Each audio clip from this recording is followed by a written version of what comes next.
જેને આખા જગતે આચારને સજીવ માન્યો છે. આમ આચાર સારા સારા આચાર કરીને બેઠો હોય.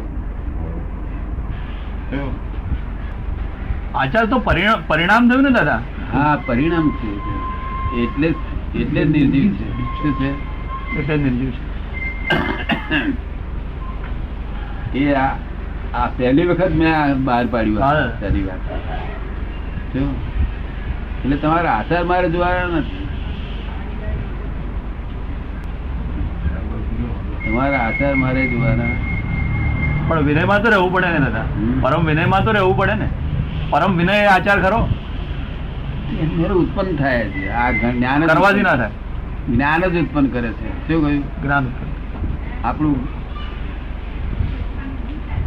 જેમ પેલો શિશી અડતો નથી અને વિનય ઉત્પન્ન નહીં થયો. અડે હરખો નહીં. કેવું ના અડે. આ જ્ઞાન જ પરમ વિનય ઉત્પન્ન કરાવે. શું પરમ વિનયમાં રહેવાનું નથી.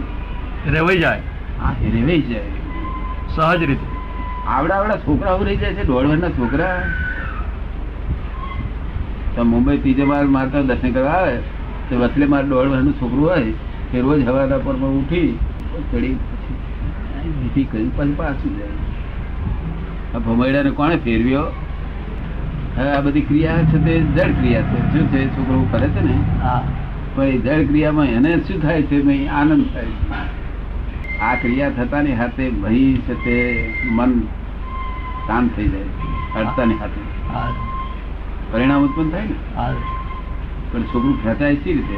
1.5 વર્ષનું છોકરું સી રીતે સમજે હું વિધિ કરવું? હવે આ જ્યાં કોઈ પણ ધર્મનું આપણે એ કરવું પડે, ટેસ્ટ લેવો હોય કે કયો ધર્મ સાચો છે તો બાળકોને લઈ જવા. 2 વર્ષનો, 3 વર્ષનો, 4 વર્ષનો, 5 વર્ષનો બધા અંદર બાળકો જોડે લઈ જવા. જો 5 નો 2 તો જોડવું કઈ ધર્મ સાચો છે, નહીં તો કુદા કરતા જોવાનું ખોટું છે. શું કહ્યું?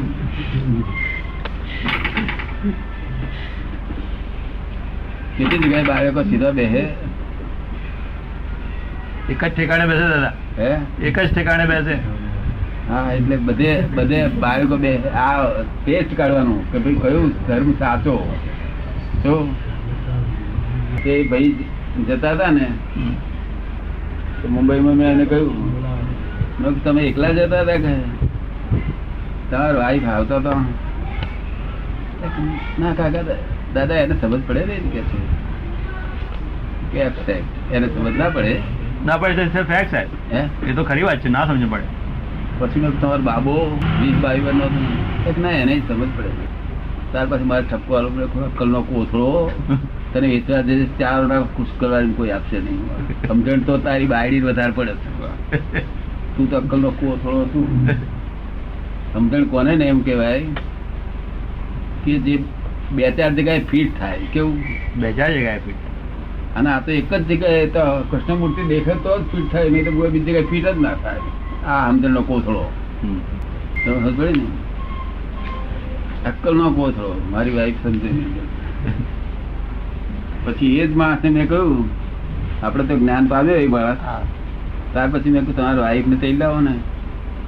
એ તેલ લાવ્યા ત્યારે વાઈફે કહ્યું કે અત્યાર સુધી તમે ખોટો ધૂની હતા કે છે. શું કે છે? તમારા નકામા દવાડ ધમ કરતા હતા અને ઘેરે કોઈ દર શાંતિ નહીં રાખી. આજે આ દાદાને મળ્યા પછી તમે શાંત થયા, દાયા થયા. પછી નાના છોકરા હું આયા બધા ઘરમાં કોઈ બાકી રહ્યું નહીં.